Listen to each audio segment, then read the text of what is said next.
In this episode, welcome to our Salty Spitoon. How tough are you? And on the flip side, we answer your listener-submitted questions live on the podcast, including some advice we give on how to convince your fiancé to get a dog.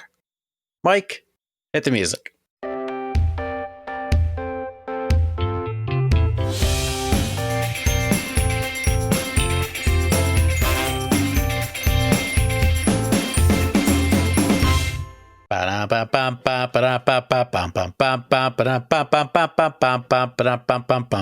Are you ready for this? Welcome back, everybody, to yet another episode of the Funny Business Podcast. We're back.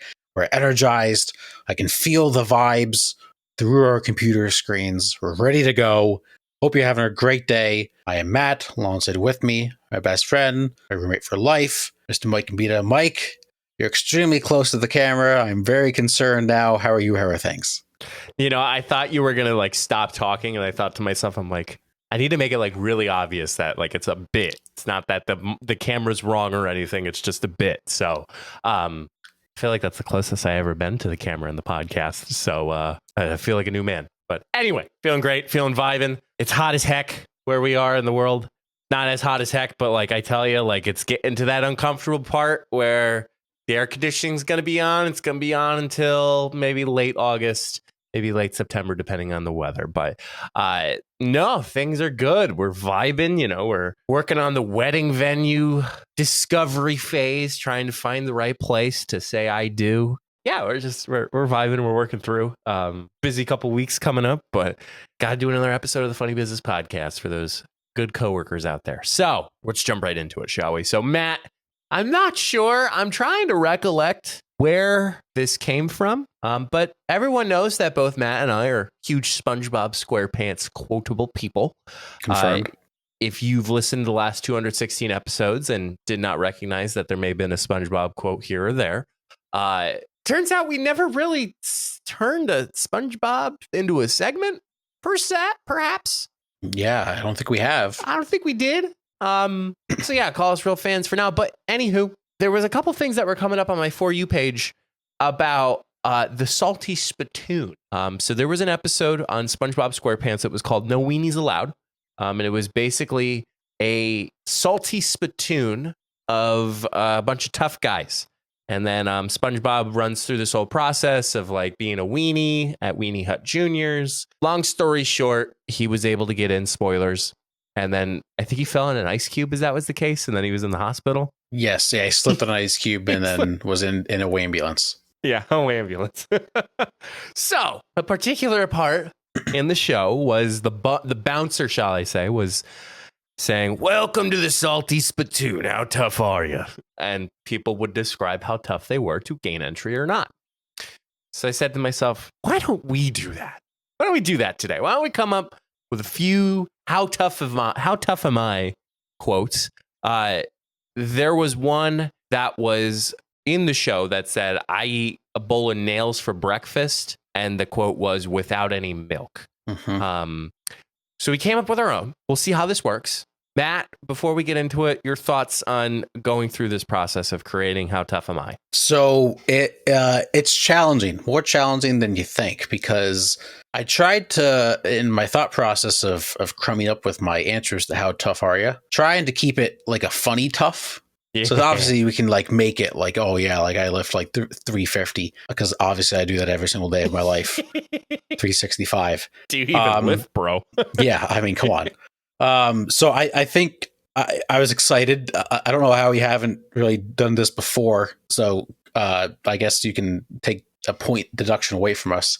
However, I'm very excited. I have a very good list. I did not practice my Salty Spitoon voice, so I'm excited to see how that goes. Oh, I was not even warranting a Salty Spitoon voice. Oh, okay. Yeah. No, it was very late. Matt, this is a very laid back podcast. Yeah, but we got to bring the authenticity. Yeah. I don't think we're going to repeat, because Jenna, there was some show notes about me going, "Be a man," last week, and it found to be annoying to some other individuals. So we'll save the repetitiveness. There's no snake draft in this, and there's no, somebody steals the other one, but I'm hoping they're different. We really didn't cross-reference our lists just to save for the reaction. But Matt, I will go first. I will do the honors. So I will say this once, and then I will do with my first one. So, welcome to the Salty Spitoon. How tough are you? How tough am I? I send emails without using spell check. Ah, yeah. That's a tough guy right there. Go on in. You're allowed. I have a follow-up question. Yeah, go ahead. Do people actually use spell check before they send an email? No, I notice a ton of typos, and like sometimes I get a little agitated by it. So I don't use spell check. I use another app, and I'm not mentioning it. I'm not mentioning it. Well, Matt, you're a writer. Of course you don't. You don't need spell check. Correct. I are a writer. That is correct. I are a writer. Yes. So that's my first one. All right. So my first one.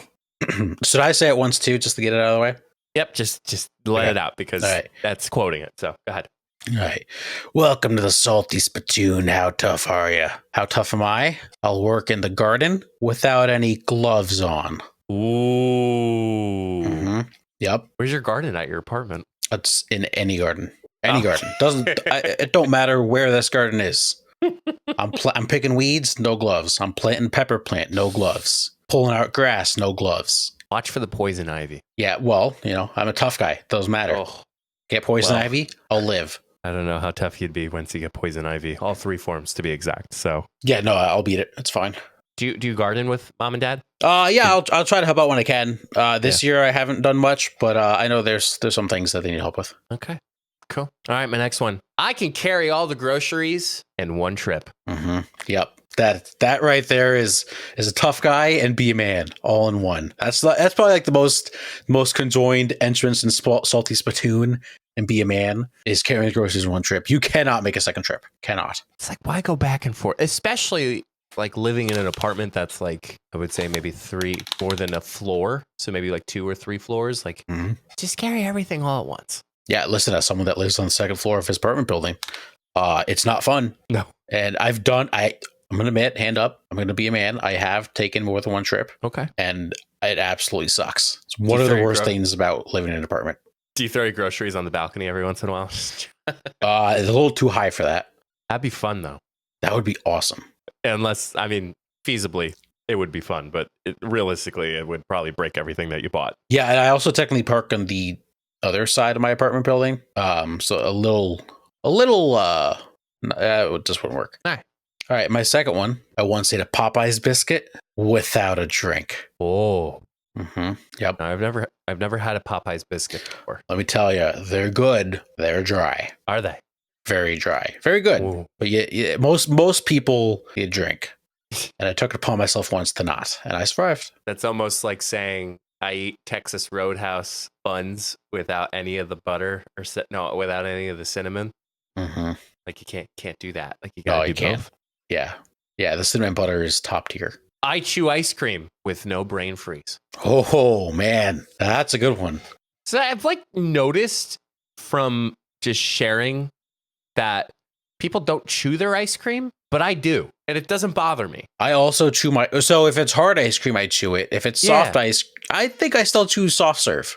Yeah. Yeah. People say they can't do that. Yeah, I don't understand those people. Like, I understand you get I still get brain freeze, but not every time I eat ice cream do I get brain freeze. Yeah, I can't remember the last time I had a brain freeze, but the brain freezes aren't as awful, let alone have a long duration. Yeah, like if you're eating cookie dough, how are you not supposed to chew? Had some wonderful Tonight dough from Ben & Jerry's 2 nights ago. Oh, I always I gotta eat the whole pint. I can't save it. I gotta eat the whole thing.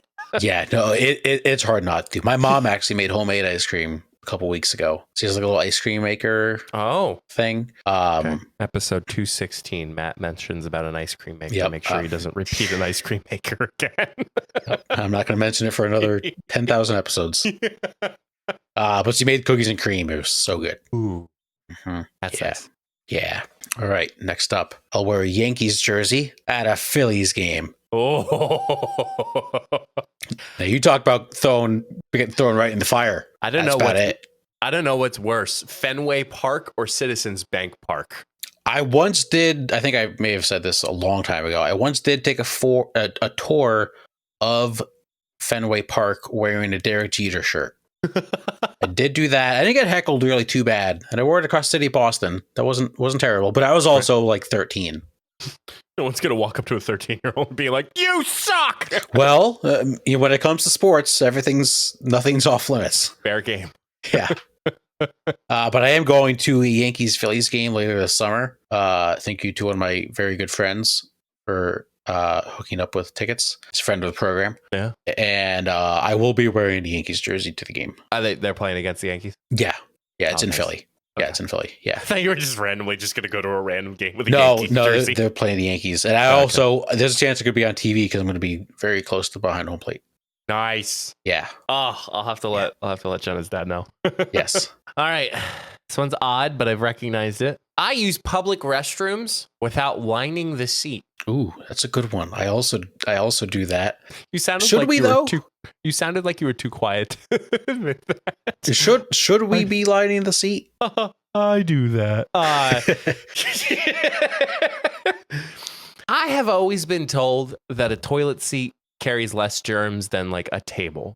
See, I thought a toilet seat carried like the most germs. Well, I guess phone, but yeah, I think I remember. I don't know. It's that like weird science you learn in like elementary school. Like also, I'm gonna Google this. Yeah, while you Google, I'm going to say this stupid thought. Yes, it might be dirty, but it's your butt. It's not like your hands or face are on the toilet seat. Okay. Like your butt is pretty much dirty all the time. A little sidebar here. I just started Does a Toilet Seat Have? And the results of the Google search kind of scares me. So some of the things, do toilet seats have sizes? The question, do toilet seats have bacteria or germs? Does a bidet toilet seat need power? Can a toilet seat get you pregnant? That's a fair question. All right. Okay. Do toilet seats have bacteria? Okay. For example, a toilet seat has 50 bacteria per square inch, whereas a kitchen sponge has 10 million bacteria per square inch. Okay. However, even if there are fewer of them, you may still encounter various germs on your toilet seat, including fecal bacteria, influenza, and streptococcus. So hold on, the toilet seat can have the flu? I think so. That's kind of crazy. How long do bacteria live on toilet seats? As long as 4 hours, according to the NHS. Okay. Yeah, I still stand by the fact that your butt is still the one sitting there, and your butt's probably always dirty. So just wash your butt in the shower. I mean, you don't really like.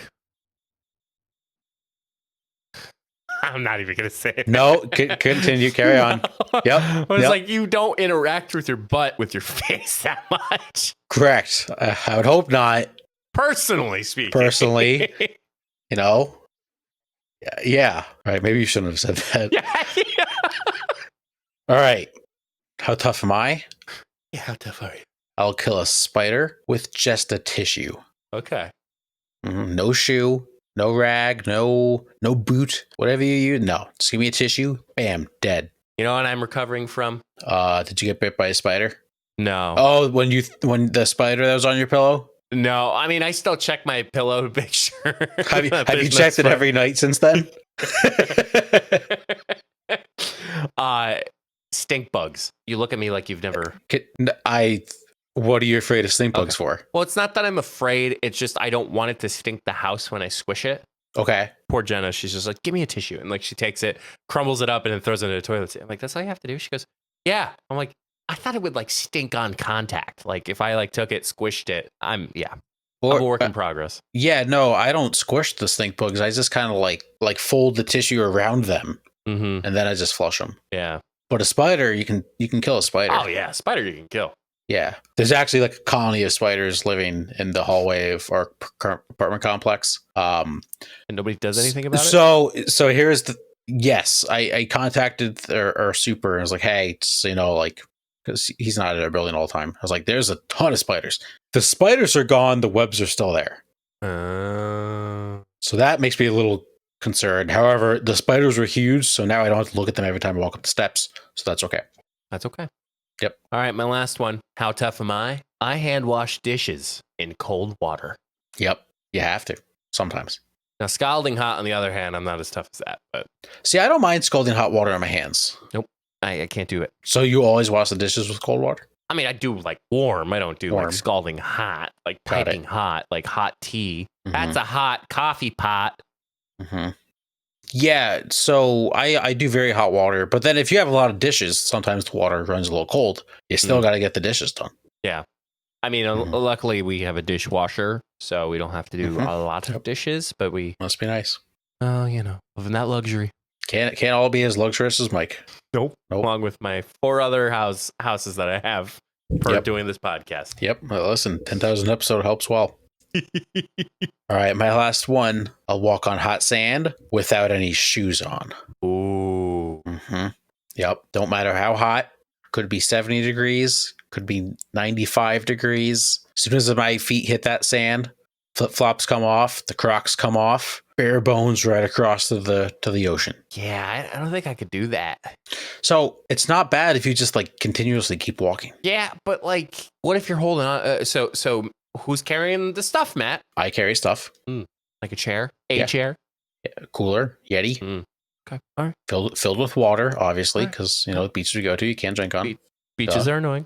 Yep, beaches are annoying. Oh, just in terms of the rules. Yes, correct. I thought you were gonna say you hate the beach.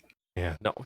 God, I can't wait for that. We're trying vacation. No, we're not trying. We are vacationing. What does trying vacation mean? Could you imagine breaking news channels like, we are going on vacation? We booked the Airbnb, right? No, we're vacation. It's hard for me to like say because I haven't vacationed in a year. So, yeah, I'm actually going to the beach for a few days in like a week and a half. So I'm very excited. Nice. I liked it. That was nice. I did too. I liked it a lot. SpongeBob brings everything together. Yeah, you can't not love SpongeBob. So if you're tougher than us, let us know. Moving on, slide on in the second half of the show with a special edition of Take It.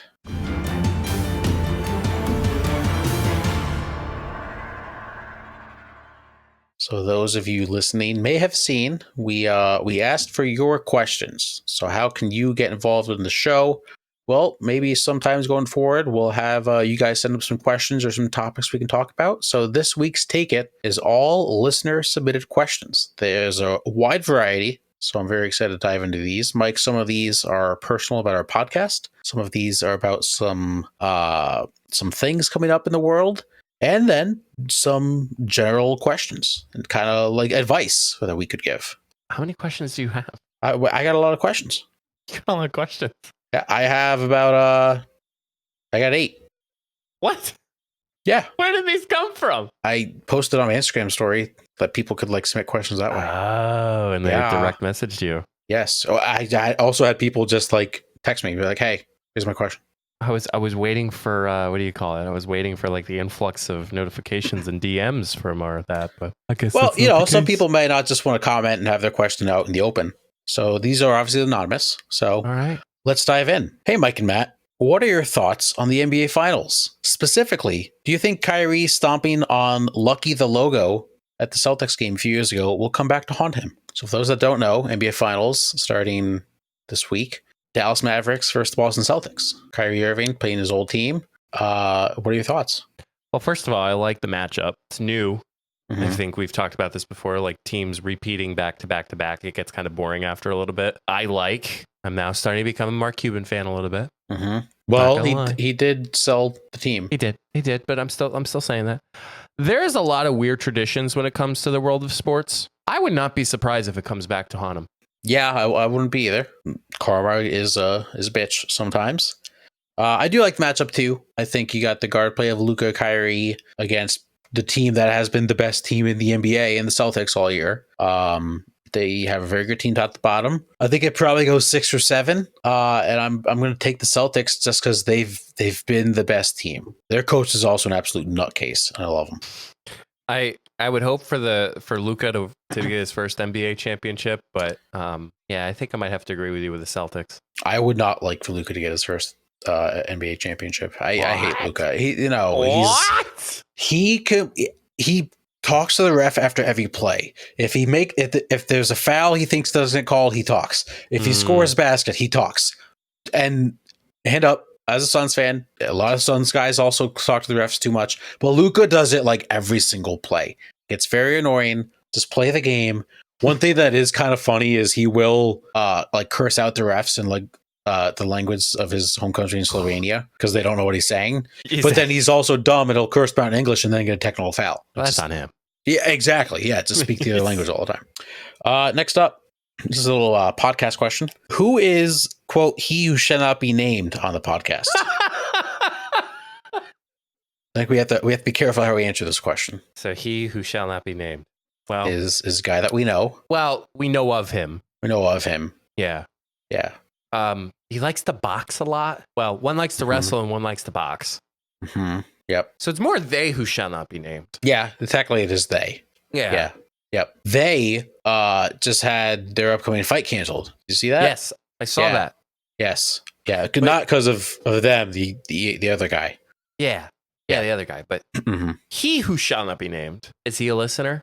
Or is she a listener? Or is they a listener? The person could still be a listener, yes. Still be. So yeah, so maybe that's why they shall not be named. Yeah. You know what? I don't think we can disclose that. No. Yeah. Sorry. Next question. This is a hard-hitting one. Okay. Is mayonnaise an instrument? Yes. Yeah, anything's an instrument if you really try to make it. There was a TikTok that I saw that somebody took a jar of mayonnaise and like slapped it with a spoon and then like hit the jar and then like twisted the lid on the jar and then like turned it into a remix and then had that mayonnaise was an instrument. Mm-hmm. Yeah. You can make anything an instrument. Technically, an empty jar of mayonnaise is an instrument if you just tap the lid. Little tap, tap, tap. Next up, hey guys, did you ever think you'd be doing the podcast 4 years later when you first started? Trying to like bring myself back to April of 2020. I also kind of had to do that in this scenario. I'll let you answer first. I mean, I think when it comes to things, like there is always a beginning and then there has to be an end. Like I don't think I wasn't putting a number on us being done with the podcast. I think ultimately life will stop it, and that sounds very cryptic, but like there's gonna be a point where it's just it's too busy in our schedule. I think we both made it a really good point to have it in our schedule, have it in our routine, have it, you know. I think, is it different than what it was episode 1? Absolutely. Like episode 1, we were on a Zoom call and it was just audio experience, and then we moved on to YouTube and then editing, and then we tried riverside.fm, and that was a load of shit, and just then going back to it, and now Matt's been kind of doing the reels, and just it's come and gone in different forms. But like, I think if you told me, hey, you would be recording 4 years later for episode 216, I'd be like, 216? Like, I think maybe if you told me 100, I'd be like, okay, I get that. But 216? I think, yeah. Like, I would have not believed that. Yeah, so when we first started, I had zero expectations. I was like, this could be huge, this could be nothing, this could be medium. I had no expectations. I just wanted to see what it was. And now Matt wants to be on like the Tonight Show and wants these media requests. And I'm like, Matt, like you had zero expectations beforehand. Correct. I agree. It probably at some point, maybe, not maybe, life will probably stop it at some point. But who knows? Maybe if we get to that point, it's an episode a month. Who knows what the podcast could look like. If you told me 4 years, I could maybe say, yeah. If you would have said 260 episodes, it'd be like, that's insane. That just seems ridiculous. And nonstop too. Literally like, nonstop. I was like, we've been doing this for 216 straight weeks. I was just telling someone today about it for the first time. They're like, how long have you been doing it? I was like, 4 years. They're like, that's crazy. I was like, yeah, we haven't missed a week. Not many podcasts can say that, especially even like professional people that get paid to do it. I would say middle tier. Not a lot of people could say that, but like the high end, like I think there was, what's his name? Tim Ferriss. Great podcaster, by the way, Tim Ferriss. I think Tim is on episode number, the Tim Ferriss show. He is on episode number 743. How many episodes a week does he have? One? It is almost about one episode a week. All right. We also kind of started the game kind of not late, but like a lot of people started the podcast like 2016, 2017. Yep. Next up, would your friends describe you as a sunset or a sunrise? This one makes you think. I feel like this is something that we need to like describe each other. Right. Would you describe me as a sunset or a sunrise? I would say sunset. Okay. I think as I interpret it, it's either are you a morning person or are you a night person? And like, I know like you're up in the morning, but like you need your coffee, you need to like feel like this might be like a little presumed, but a little assumed, but it's like you have your routine. Whereas like sunset, like Matt's ready to go. Like if you can go golf, like you can go golf. If you want to go for a drink, you can go for a drink. If you want to go for a walk, like I think you feel a little bit more sunset-ish to me. Okay, that's fair. That's fair. I think I would describe you as the sunrise. Okay. Just because when I see you, when I see your beautiful, gorgeous face, right? Whether it's on a recording platform or in person, it is a time that is just beginning, and it's a time that's going to be great. So it is a sunrise for a new adventure that we go on every week or in person, whatever that may be, that we're about to embark on a journey that is fun, that is exciting, and together. You sure this isn't like part of your best man speech? No, I will not use that as a best man speech. I like to think Mike is a sunrise. Gosh, man's probably gonna be like, this guy's like getting all philosophical and shit over here. Gosh, that's probably what my dad would say. I'm not. No, never mind. Okay. 3 more. Hey guys, what's your current go-to late night snack? Ooh, flavor blasted goldfish. What kind of flavor blasted goldfish? Like the flavor like cheddar. The cheddar ones. Okay. Yeah, the cheddar. Yeah, they're like fire. If you see like the 2 cartons, like there's like the regular carton and then there's like this bright orange, like that's what I want. Mm-hmm. It's a good flavor. Mine right now is just I pull out the panini press and make like a half cheese quesadilla. Oh, yeah, it's fire. Interesting. Yeah. Yep. It's a little more legwork. Cheese fold. What do you mean? Oh, well then goldfish. Yes. Yeah. It only takes about like a minute, 2 minutes to like really get like melty. Gotcha. It's fire. Hi, Mike and Matt. My family and I are looking. Wait, did I read? Yeah. Hi, Mike and Matt. My family and I are looking to try new beaches this summer and want to know, what are your favorite beaches on the East Coast? I will say my favorite experience, and this is just solely based on preference, was I believe it was Chincoteague. I think Assateague, Virginia. I gotta get the right thing, but it was in Virginia, and that's the place where all the ponies are there. Oh, Assateague, yes. Yeah, but like there was so it's the Chincoteague National Wildlife Refuge. So it is a park, you pay to go in, but it's, to me, I love being at a beach with no busyness, like boardwalk, cars. Like it is so segmented off of the town that it is so beautiful how quiet it is. And you truly, like, if you're going to the beach, like you are going to the beach. And I think it's wonderful. It's a good choice. I've been to Assateague when I was like really, really young. I haven't been in a long time. I am biased to Ocean City, Maryland, because we go over here. And the boardwalk area does get crowded. Usually my family stays more up north. It's a little more quiet. It's still crowded, but gotcha. I like Ocean City. Jersey has a lot of good beaches too. Yeah, and then up in what's I can't think of the name, in like Massachusetts. Cape May? Yeah, no. Cape May's nice too. Cape Cod, yes. Yeah, Cape Cod's got a few beaches that's very nice as well. Nice. All right, last question. It's a long one, so stay with me. This is more advice we have to give this question. Oh, okay. Yeah. Hey guys, my fiance and I are getting married this November. We have been together for 3 years and moved in with each other about a year ago. Life is great, except for the fact that he won't let us get a dog. I came from a family that has had a lot of dogs in the house my whole life, and I'm very close with them. He does want a dog at some point, but I am ready now, and he still refuses. Any advice on how I can convince him to get us a dog? P.S. I'm a teacher and could be with the dog a lot more this summer if we get one out. This person trusts us with this advice. Yeah. What the hell? All right, let's break it down just really quick. So they want a dog. Yes. So they're getting married. Recently moved into a house. Bought house or rented house? Did we get context? Bought a house. I believe I believe it's a bought house. Okay, so if it's a bought house, there's no like landlord thing, like you can't have a pet, or there's a pet fee. So that's correct. Out of the way. We're going to assume they have no landlord. Yes. Okay. Yep. Fiance says no. Yep. Soon to be husband, I'm assuming. Yes, correct. Okay. Is the fiance allergic?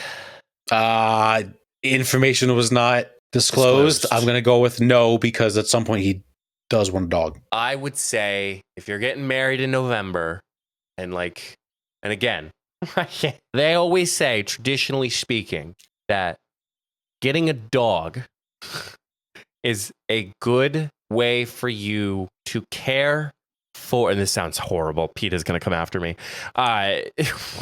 to take care of something other than yourself, your soon-to-be husband, you're taking care of something else, which then leads you to potentially seeing if kids are good for you or not. Okay. I think from a compromise standpoint, you might have to bite the bullet a little bit. Okay. Or you take the other route. How do you convince him to buy a dog? You buy a cage. You just set it up in the living room. And then say, well, it's a waste that we have this cage. You don't have a dog. Let's get a dog. If that doesn't work, you buy some dog food and spread it around the kitchen floor and be like, we need a dog to eat this dog food. And then if that doesn't work, then you divorce, and then everything goes down the hill. Yeah. And then the house, you split up the house, but then they sign a prenup, and then a prenup comes through, and then it's like, oh shit, I don't have any money. And then you're spending time trying to stay in your career as a teacher, and then everybody's wondering, why are you back to Miss So-and-so? And it's like, well, I'm kidding. I'm so kidding. I don't know. A dog is a commitment. I'm putting it from that perception that a dog is a commitment. You kind of have to both be on the same page. So if it's more of a, hey, can we get a dog? And the response is no, I think there needs to be better dialogue, better communication as to why a dog cannot be a choice. Or you come home with a ferret, because those things stink. And then he'll realize how much of a pain in the ass that is. And you'll be like, well, we could get a dog instead. But a dog can smell like shit too. Yeah, but dogs are cuter than a ferret. We have found some dogs are cute. Most dogs are cuter. There's other ones that we had a potential of not getting, but we were like, oh, like we got this first dog, we call it Jalapeno or Edgar. This thing looks like it needs a better haircut. Yeah, but if you just get things that a dog uses and be like, well, we have to get a dog now. You're being too forceful there, Matthew. No. Yeah, we're trying to give advice on how to convince her to convince him how to get a dog. It was should we get a dog? It's how do I convince him to get a dog? So how do you convince him? You put a dog cage in the living room. That sounds wrong in the first place. How do I convince him? So that's not even consensual. Right, but we're trying to help our coworkers, so we're supporting the people who support us. Yeah, but if we just gaslight them into trying to fix their problems the way that it is, then we're not doing them justice into taking a step back and being like, no, that's on them. We got to help us help people. Help us help you. Help us. Yeah. Get more listeners. Yes. Yeah. But think about it. Like if you just had an empty dog cage in your living room for like 2 weeks, you would be more inclined to get a dog to put something in the cage than rather just sit there empty. Or fold up the cage and put it in storage. No. Put a lock on it so you can't. Where? What do you mean where? You put a lock like through the cage and then hide the key so he can't take it down. I'm pretty sure you could probably fold it up still with a lock on it. Depending on where you put it. Not if you put like 6 locks on it. 6 of them. So we're going to spend, let me see here, average cost. Well, locks are not expensive. Are you kidding me? A dog cage. Oh, you could get a decent price dog cage. Okay, for maybe $18. Like they're also spending like money on a wedding. I think they can afford a dog cage and 6 locks. Have you tried budgeting for a wedding? Nope. Exactly. That's why you're doing it. I'd say you need to talk it out with your partner. Matt's like, I say get a dog cage. I say get a dog cage, dog food spread it across the kitchen, and if he has like a birthday or like a birthday or something coming up, just give him a pack of tennis balls, because then he's gonna want to throw the tennis balls for the dog to catch. Boy. Yeah, well, that is listener submitted tickets, so thank you. We will do this again in the future. Keep them coming, and even if you don't see us posting that we're doing it, just send us a message. We will keep a log somewhere. I'm very impressed, Matt, that you curated an amount. Listen, our listeners want to be heard. They want to be a part of the show. We'll make it happen. Heck yeah. Well, in terms of DMing us or sending us any messages or advice or take it segments, you can find all of that at beacons.ai/funnybusinesspod. There you'll find all of our social media and all that good stuff for you to send us a DM or a message in order for us to answer it at the show. Mr. Matthew. Ish. What is your advice for the coworkers, the good people of the funny business world? My advice is for those that are thinking of some vacations this summer. Maybe you're not a summer vacation guy. What you just did with your tongue really threw me off. Maybe you're not a summer vacation guy or girl or family. Maybe you're more of like a fall, early winter type of vacation. Beat the cold, head down south. Make sure you put in your PTO request early. Don't be that person that puts in for like a week PTO, like a week before. A week, 2 weeks before. That ain't going to fly. You know when you're going on vacation, put it in, get it approved now. You don't have to worry about that part later. Don't keep saying, oh, I'll do it tomorrow. I'll do it tomorrow. I'll do it tomorrow. Put it in right now, today. If you're at work listening to this, I want you to stop what you're doing. I want you to say to yourself, hey, do I have to put in a PTO request? If that answer is yes, do it right then and there. And for those who work in a fiscal year with their time off and work with a July 1 to June 30th, check your personal time, make sure if it rolls over or not.